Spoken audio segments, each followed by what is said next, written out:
성경 말씀 보시겠습니다. 성경 말씀은 골로새서 1장 24절 한 절 말씀만 우리가 함께 봉독하시기로 하겠습니다. 골로새서 1장 24절 말씀 찾으셨으면 함께 봉독하십니다. 나는 이제 너희를 위하여 받는 괴로움을 기뻐하고 그리스도의 남은 고난을 그의 몸된 교회를 위하여 내 육체에 채우노라. 아멘. 오늘 이 시간은 본문 말씀 통해서 그리스도가 받은 고난이라는 제목으로 말씀을 생각해 보려고 합니다. 본문 말씀을 보면 그리스도의 남은 고난을 이야기하거든요. 남은 고난이라고 이야기할 때는 이미 받은 고난이 있으시다, 받은 고난이 있기 때문에 남은 고난을 말씀하고 있습니다.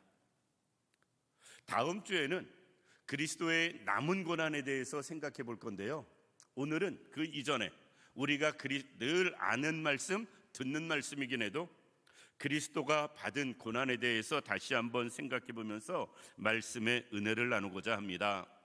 사도 바울은 골로새 교회를 향해서 편지를 쓰면서 1장 마무리는 교회를 위하여라는 주제를 가지고 1장을 마무리합니다. 그런데 그 교회를 위하여 중심에 무엇이 있느냐? 그리스도의 고난을 이야기해요.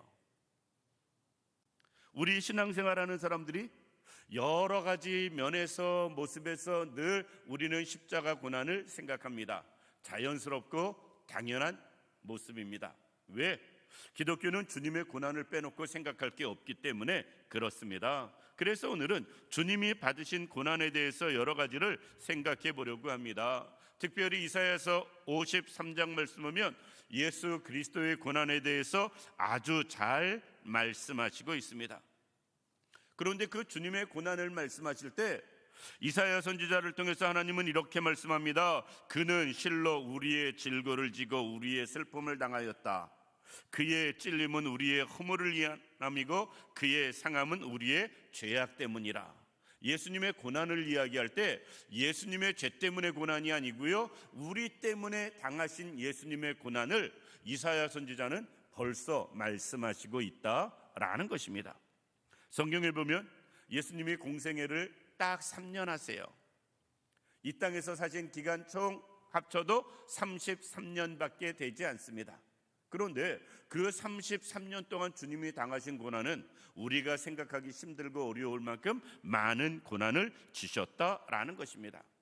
특별히 오늘은 4가지로 주님이 받으신 고난에 대해서 생각해 보면서 말씀의 은혜를 나누고자 합니다. 첫 번째, 주님이 당하신 고난은 환경으로 인한 고난입니다. 사실 우리는 이 부분은 별로 생각하지 않거든요. 고린도 후서 8장 9절 말씀 보면 이렇게 말씀하세요. 주 예수 그리스도의 은혜를 너희가 알거니와 부요하게 하시니로써 너희를 위하여 가난하게 되심은.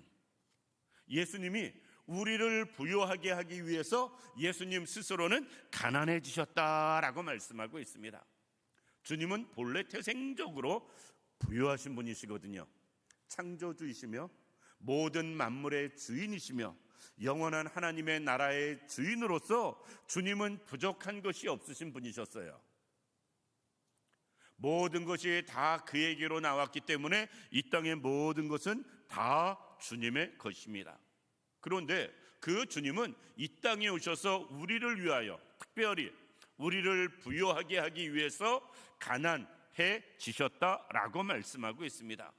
예수님의 탄생은 우리가 잘 아는 대로 예루살렘 대도시가 아닌 예루살렘에서 떨어진 베들레헴, 작은 도시에서 태어나셨고요, 작은 도시 베들레헴에서 태어날 때도 마구간에서 태어나신 모습을 볼 수가 있습니다. 우리는 가장 낮고 천한 것 이야기 아주 쉽게 표현을 합니다. 정말 없는 사람, 정말 가난한 사람, 정말 힘든 사람도 애지간해서 아이 낳을 때는 마구간에서 안 낳을 것 같습니다. 그럼에도 불구하고 주님은 가장 낮아지시고 가장 천한 모습으로 이 땅에 오셔서 마구간에서 태어나시는 모습 볼 수 있다. 지금도 이스라엘 성지순례를 가면 나사렛이라는 동네를 갑니다. 그런데 그 동네는 지금도 예루살렘에서 멀리 떨어진 지역이고요, 지금도 그렇게 잘 사는 지역은 아닙니다. 환경이 좋은 지역도 아니에요. 거기 가면 마리아 기념교회가 있어요, 나사렛에. 그런데 그 마리아 기념교회를 들어가 보면 그 안에 지하에 토굴이 있습니다. 얼마나 신빙성이 있는지는 모르겠습니다만 역사학자, 고고학자들이 그 토굴이 예수님이 사시던 집으로 소개를 합니다. 아마 예수님이 꼭 사셨다라고 혹 아닐지 몰라도 예수님 시대의 나사렛에서 보편적인 사람들이 생활한 삶의 터전이 그렇지 않았을까 하는 생각은 해볼 수 있습니다. 그렇게 놓고 볼 때 예수님은 태어나셔서 30살까지 공생애 할 때도, 공생애 하시기 직전까지 그의 모든 삶은 굉장히 어렵고 힘든 환경에서 생활하신 것만큼은 분명하다. 전에도 한번 말씀드렸는데, 저는 나사렛에 갈 때 예수님의 직업이 목수니까 거기는 나무가 많을 줄 알았어요. 그런데 나무는 거의 찾아보기 힘든 지역이었습니다. 유난히 돌산으로 이루어진 지역이었어요. 그러니 그곳에서 목수로 생활하던 예수님께서는 얼마나 어렵고 힘들었을까? 그럼 예수님은 공생애 할 때는 좀 나아지셨는가?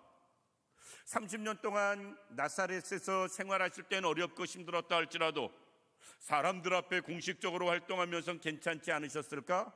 아닙니다. 그때 또한 예수님은 힘든 환경에서 사셨어요. 스스로 이렇게 말씀하시거든요. 마태복음 5장 20절 말씀 보면 한 서기관이 와서 주님을 따르겠다고 이야기를 합니다. 그런데 그 서기관을 향해서 주님은 이렇게 말씀하세요. 여우도 굴이 있고 공중의 새도 거처가 있으되 인자는 머리 둘 곳이 없다. 이 말은 아주 쉽게 이야기해서 나는 오늘 밤 당장 잘 곳도 없는 사람이다. 나를 따르기가 얼마나 어렵고 힘들고 불편한가를 주님은 그 서기관에게 이야기하고 있습니다. 그냥 겉에 주님이 행하시는 능력, 그리고 그 능력을 행했을 때 많은 사람들이 예수님을 찬사 보내는 그것만 보고, 좋은 모습만 보고 따르려고 하는 그의 마음을 아셨기 때문에 당장 오늘 밤 잘거리 걱정하는 삶이 나를 따르는 삶이다 라는 것을 그 서기관에게 주님은 말씀하십니다. 얼마나 어렵고 힘드셨는지 공생에도 그것을 알 수가 있다라는 것입니다. 이 자리에 있는 우리 모든 성도님들, 주님은 능히 부유하실 수 있는 분이셨습니다. 오병이어의 사건 하나만 놓고 봐도 주님은 스스로도 능히 부유하게 환경을 좋게 만드실 수 있는 그런 분이셨어요. 그런데 주님은 그렇게 하시지 않으셨다. 왜? 로마서 8장 9절에 우리 주 예수 그리스도의 은혜를 너희가 알거니와 부유하신 이로써 너희를 위하여 가난하게 되심은 그의 가난함으로 말미암아 너희를 부유하게 하려 함이니라 라고 말씀하고 있습니다. 주님의 가난과 우리의 부유가 무슨 상관이 있나? 그런데 주님은 지극히 가난을 경험하면서 가난한 우리의 모든 것을 아시는 분이심을 우리에게 소개하고 있고요, 그런 우리를 향해서 또 세상에서 우리도 끝까지 가난하게 살기 위하는 그런 주님이 아니시고 우리를 부유하게 만들어주시는 것이 주님의 은혜임을 말씀해 주고 있다라는 것입니다. 삶이 부유해졌다면 과거보다 정말 죄송하지만 주님의 은혜입니다. 주님이 우리를 대신해서 먼저 가난해지셨고요, 그 가난해지심으로 말미암아 우리는 부유함을 얻었다라는 것입니다. 따라서 주님의 고난은 첫 번째 환경적인 가난, 그는 평생 어렵고 힘든 환경에서 생활하신 모습을 볼 수가 있습니다. 두 번째, 예수님의 고난은 무엇인가? 예수님의 고난은 육체의 고난입니다. 우리가 가장 많이 쉽게 이해할 수 있는 부분입니다. 예수님은 육체적으로 많은 고난을 당하셨어요. 이사야서 53장 3절 말씀 보면 주님은 간고를 많이 겪었으며 질고를 아는 자라라고 말씀하고 있습니다. 한마디로 고통을 많이 겪어서 힘든 사람, 다른 고통 당하는 사람, 그 모든 사람들을 알고 있다. 병 걸린 사람의 고통도, 어렵고 힘들어서 질병으로 고통받는 많은 사람도, 그 모든 사람들의 고통은 주님이 먼저 경험하셔서 익히 알고 계신다라는 것입니다. 이사야서 53장 4절로 넘어가면 이렇게 말씀합니다. 그는 실로 우리의 질고를 지고, 우리의 질고를 지고, 이것은요 우리의 병을 주님이 대신 짊어지고 그의 육체의 고난을 당하셨다라는 것입니다. 우리가 병 걸렸으면 우리가 고난 당해야 되는데, 주님이 우리의 모든 질병 질고까지도 주님이 대신 고통 당하셨음을 볼 수가 있습니다. 그러면서 이사야서 53장 5절로 넘어가면 이렇게 말씀합니다. 그가 채찍에 맞음으로 우리가 나음을 입었다. 4절에 우리의 질고, 병을 이야기하거든요. 육신적인 병. 그런데 우리의 육신적인 병을 4절에 말씀하고 5절에는 그가 채찍에 맞음으로 우리가 나음을 입었다. 주님이 육신적으로 당하는 고난을 계속 말씀하시는 모습을 볼 수가 있습니다. 예수님이 채찍 맞는 것은 빌라도 법정에서부터 골고다 언덕까지 가시는 그 길에 로마 병정들이 내려치는 채찍을 많이 맞으셨을 것입니다. 주님이 채찍에 맞은 고통, 육신적으로 당하는 모든 고통은 주님이 무엇을 위해서가 아닌 우리를 위해서, 우리를 고쳐주시고 우리를 낫게 하시고 우리를 회복시켜 주시고 우리를 위해서 주님이 육신적으로 많은 고난을 받으셨다라는 것입니다. 우리가 육신의 연약함 때문에 고통받는 분들이 많이 계십니다. 또 지금은 건강하다 할지라도 우리는 건강을 장담할 수는 없습니다. 따라서 우리도 언제든 아플 수 있는 사람인데, 그때도 기억하시기 바랍니다. 주님이 채찍에 맞음으로 우리가 나음을 입었다. 따라서 믿음으로 기도해야 되고요, 주님의 고통도 우리가 생각해 볼 수 있는 사람들 되어져야 됩니다. 주님은 우리의 회복을 위해서 육체적인 고통을 받으셨다라는 것입니다. 세 번째, 주님의 고난은 마음의 고난입니다. 처음에는 환경의 고난, 두 번째는 육신적인 육체의 고난, 세 번째는 주님이 우리를 위하여 당하신 마음의 고난입니다. 이사야서 53장 3절 말씀드렸는데, 주님은 간고를 많이 겪으셨다라고 말씀합니다. 여기서 간고라는 이 말은요, 슬픔, 비통, 근심이라는 의미예요. 우리 표현으로 말하면 통탄할 일을 당하는, 그렇게 애통한 그런 마음, 주님의 마음을 그것으로 이야기합니다. 4절에는 슬픔을 이야기해요. 주님의 마음을 이야기하실 때 주님은 우리의 슬픔을 이야기합니다. 그래서 우리가 당해야 할 슬픔을 주님이 대신 당하셨음을 말씀하시고 있습니다. 간고를 이야기하고 슬픔을 이야기하고 마음이 어렵고 힘든 것, 마음이 많이 괴롭고 힘든 것, 이것을 말씀하고 있습니다.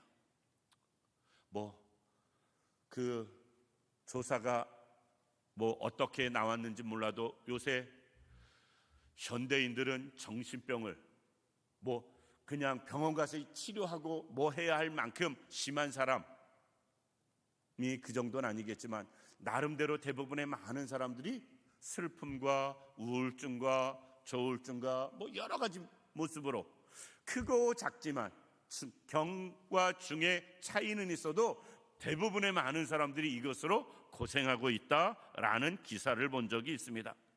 과거에는 정신병원 가가지고 치료를 받으면 굉장히 부끄러움, 수치로 알고 비밀로 했습니다, 사람들이.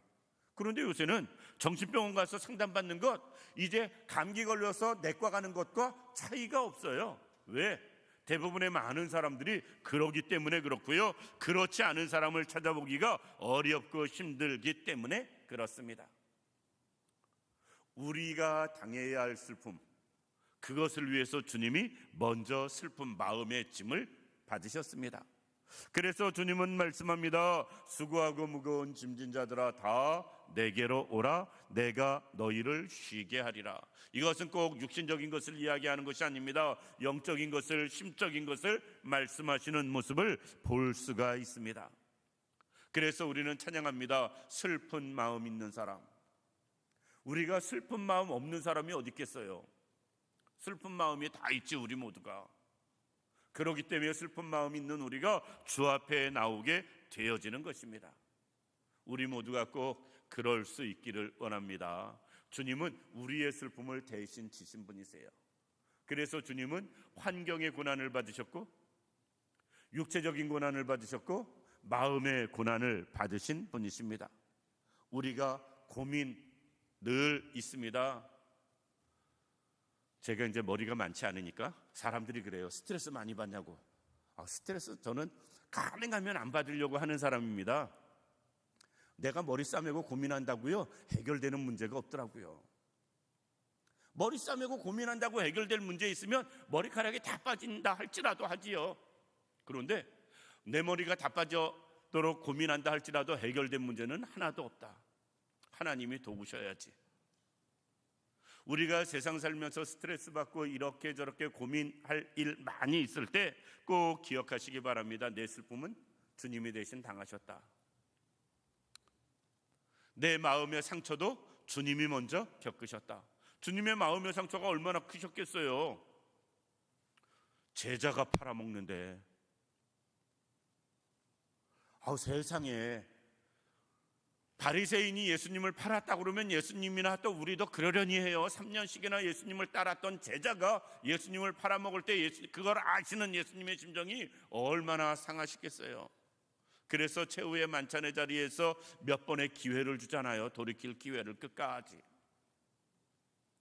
제일 잘났다고 큰소리치고 떠들던 베드로가 어린 소녀 앞에서 주님을 부인하는 그 모습을 주님이 보실 때 그의 마음이 얼마나 상하셨겠어요. 예수님의 고통은, 예수님의 고난은, 마음으로 당한 고난도 엄청 크다. 꼭 우리는 십자가에 달려 돌아가실 때 못 박히고 창 찔리고 가시면류관 쓰시고 육체적인 것만 생각하지, 그 마음으로 당하신 고난 또한 육신의 고난 못지않음을 볼 수가 있습니다. 마지막으로 주님이 당하신 고난은 십자가의 죽음의 고난입니다. 주님이 당하신 고난 중에 가장 큰 고난을 우리는 십자가의 고난으로 생각할 수 있습니다. 주님이 십자가에 달리셔서 물과 피를 다 흘리신 모습을 볼 수 있어요. 그리고 주님은 말씀하십니다. 다 이루었다라고. 결국 주님은 말씀하신 대로 자기를 대속물로 주기 위해서 이 땅에 오셨고, 자기를 대속물로 내어주어 십자가에 달려 돌아가심으로 모든 것을 이루셨음을 주님은 말씀하시는 것 볼 수 있다라는 것입니다. 마가복음 10장 45절에 주님은 이 땅에 오신 목적을 분명히 말씀하시거든요. 인자가 온 것은 섬김을 받으려 함이 아니라 도리어 섬기려 하고 자기의 목숨을 많은 사람의 대속물로 주려 함이라. 예수님이 온 목적이 이거다라는 겁니다. 그래서 십자가에 자기를 대속물로 내어놓고 주님은 다 이루었다 말씀하세요. 그런데 이것은 예수님의 사역 초창기부터 예고되었던 일입니다. 세례 요한이 요단강에서 세례를 베풀 때 주님이 요한에게 세례 받으러 나가십니다. 요한이 이야기해요. 내가 당신에게 세례를 받아야지 당신이 어떻게 나한테 세례를 받을 수 있느냐? 그럴 수 없다. 그때 주님은 말씀하십니다. 허락하라. 그리고 요한에게 세례를 받습니다.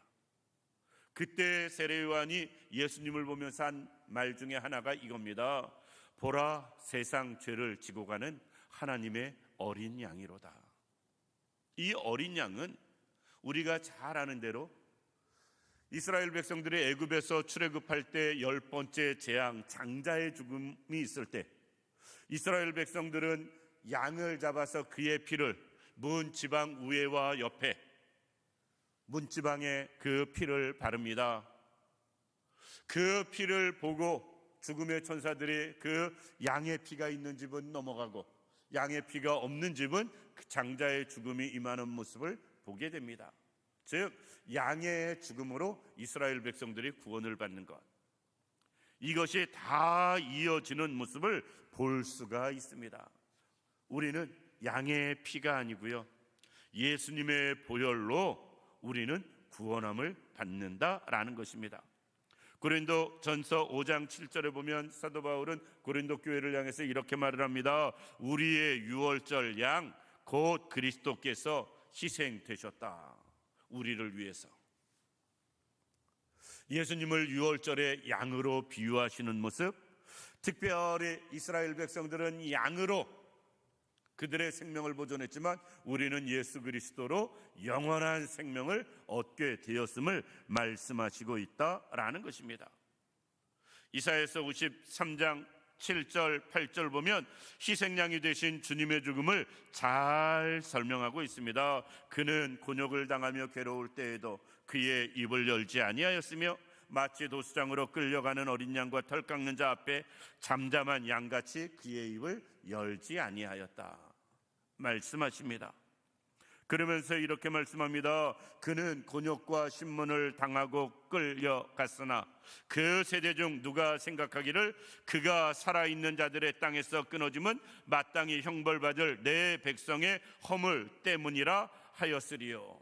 즉 주님은 그렇게 우리를 위해서 고난당하셔서 죽으셨는데도 누구도 주님이 나 때문에 죽으셨다라고 받은 사람이 없었다라는 것이에요. 지금은 유대인들 지금도 그러잖아요. 지금까지도. 그럼에도 불구하고 주님은 우리를 구원하기 위해서, 영원한 생명을 주시기 위해서 주님은 죽음의 고난을 당하셨다라는 것입니다. 그 죽음으로 말미암아 되어진 일이 무엇이냐? 성소의 휘장이 갈라지는 일이었어요. 그로 인해서 우리가 하나님 앞에 담대히 나갈 수 있는 길이 열려지는 것이었습니다.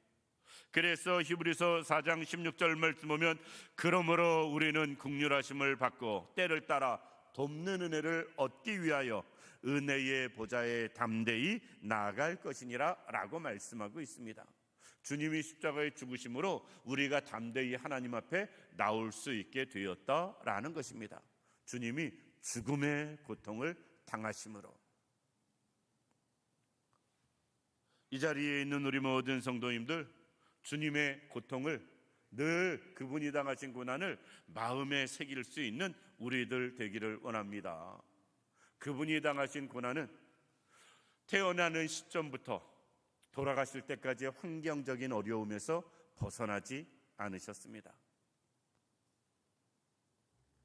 그의 고난은 육체적으로 많은 어려움을 겪고 고난을 겪으셨습니다. 그리고 특별히 마음적으로도, 심적으로도, 영적으로도 곤고한 주님의 모습도 볼 수가 있습니다.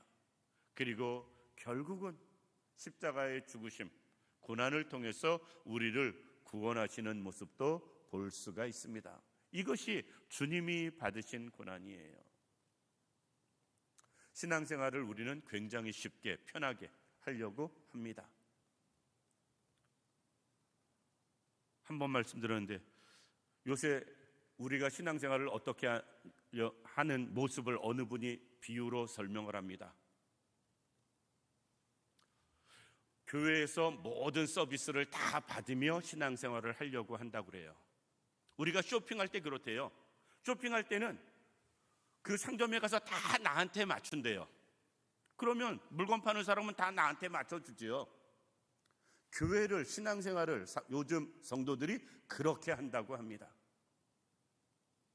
그런데 그 이야기를 들으면서 우리 모습을 통해서 그게 이해가 됐어요. 여러 가지 면에서. 전에는 내가 교회에 맞추던 시절이 있었는데 이제는 교회가 개개인을 다 맞춰줘야 하는 세상이 되어져 버렸다. 그런데 그게 영적으로 과연 합당할까? 영적으로 절대 합당한 것 같지가 않습니다. 신앙적으로 절대 유익한 것 같지가 않습니다. 일부러 불편하자는 아닙니다. 주님은 평생을 그 고난을 우리 위해 당하셨는데 우리는 작은 불편도 주를 위해 감수할 마음이 없다는 증거일 수 있거든요. 그래서 작은 교회들이 더 힘들어지고 큰 교회만 사람이 몰리는 이유가 거기에 있다고 합니다. 거기에 온갖 여러 가지 서비스가 모든 면에서 좋기 때문에 서비스를 원하는 사람들이 큰 교회로 모인다라는 말입니다. 우리는 그러지 않길 원합니다. 교회에서 가장 편하고 유익하고 나에게 모든 것을 마치기를 원하는 마음 가지고 어떻게 주님의 고난을 입에 담겠어요? 주님의 고난을 우리가 생각한다면, 조금이라도 그 일에 동참하기를 원한다면, 우리는 내가 주님처럼까지는 아니라 할지라도 주를 위해서 자기 십자가를 질 수 있는 건 감당해야 된다라는 것입니다. 우리가 그럴 수 있기를 원합니다. 이제 주님의 고난이 주님의 고난으로 끝나지 않기를 원하고요, 우리도 그 고난에 함께하며 살아갈 수 있는 우리들 되기를 원합니다. 그래서 오늘 본문에 사도 바울이 이렇게 고백하는 거예요. 그리스도의 남은 고난을, 예수님의 고난은 그 고난으로 끝났다 다 됐다가 아니고요, 그 남은 고난은 우리가 감당해야 되고 짊어져야 된다라는 것입니다. 이 부분은 다음 주에 하겠습니다. 준비를 하는데 너무 길어져서 잘랐어요. 다음 주에는 주님의 남은 고난에 대해서, 오늘은 이미 받으신 고난을 생각했다면 다음 주엔 남은 고난을 생각해 보면서 말씀의 은혜를 나누고자 합니다. 마치겠습니다. 기도합니다. 좋으신 하나님, 주님이 받으신 고난에 대해서 말씀을 생각해 봤습니다. 환경의 고난, 육체의 고난, 마음의 고난, 죽음의 고통, 하나님 우리를 위해 당하셨음을, 또 주님의 그 고난을 통해서 우리가 부요함을 입었고 나음을 입었고 영생을 얻었음을 깨달아 알게 하여 주옵시고, 진정 주님의 고난을 늘 마음에 새기며 살아가기에 부족함이 없는 우리들 되게 하여 주옵소서. 하나님 온전히 함께 하시기를 원하오며 예수님의 이름으로 기도드립니다. 아멘.